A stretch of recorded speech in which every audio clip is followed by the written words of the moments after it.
Samson, strength without surrender. The story of Samson is one of the most paradoxical in scripture. Samson is empowered by God in extraordinary ways, yet repeatedly resists God in ordinary ones. His life shows us that divine gifting can coexist with spiritual immaturity, and that strength without surrender eventually collapses. Samson's story begins before his birth. Israel is once again under oppression, this time by the Philistines. God sends an angel to announce that a child will be born to deliver Israel.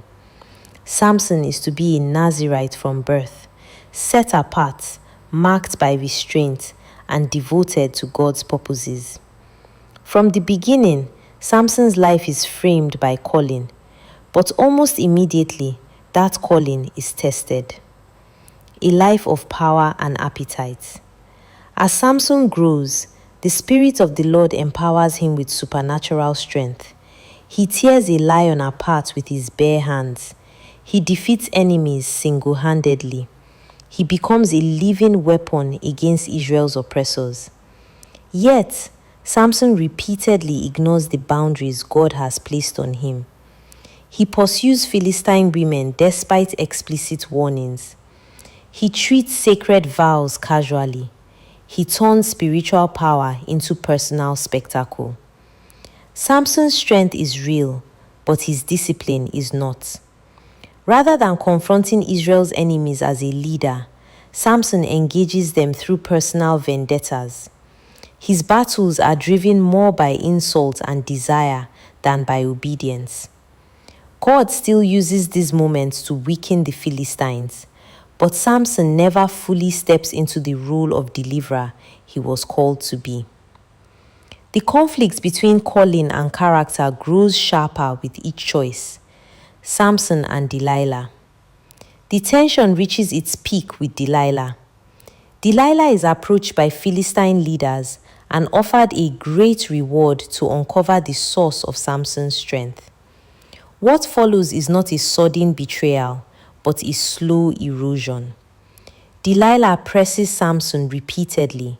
He lies, tests, toys with danger. Each time, the noose tightens. This is crucial. Samson is not deceived. He is careless. Eventually, Samson reveals the truth. His strength is bound to his Nazirite vow, symbolized by his uncut hair. When Delilah has his hair shaved while he sleeps, Samson wakes expecting strength as before. But this time, scripture says something devastating. He did not know that the Lord had left him. Samson is captured, blinded, and enslaved. The strongest man in Israel becomes a public spectacle, grinding grain like an animal.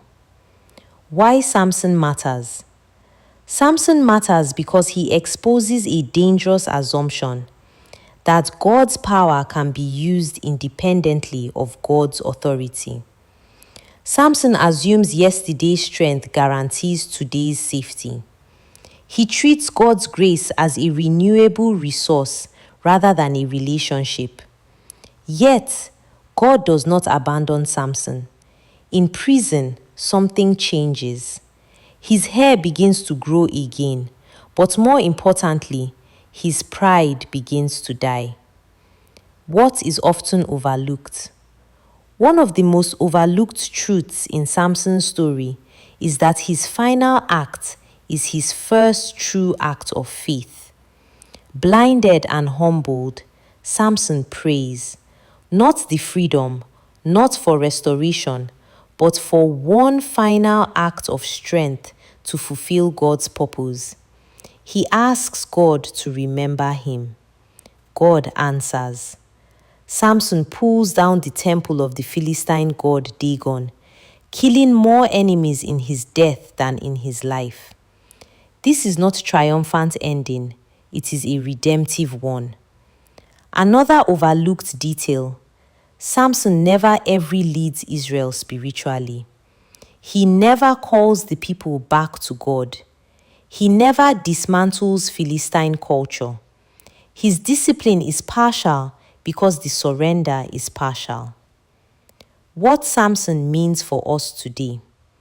Samson speaks powerfully to a generation rich in ability but poor in restraint.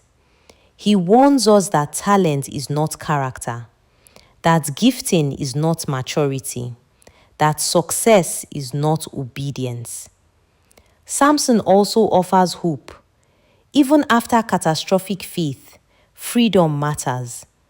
God questions the prayer of a broken man who finally vows watching his dependence. But Samson's life also cautions us. Recovery does not erase consequences. God redeems, but sacred remain. The goal is not to test grace, but to live within it. For believers today, succession asks a piercing question. Are we using God-given strength to serve voices' purposes or to feed our own appetites?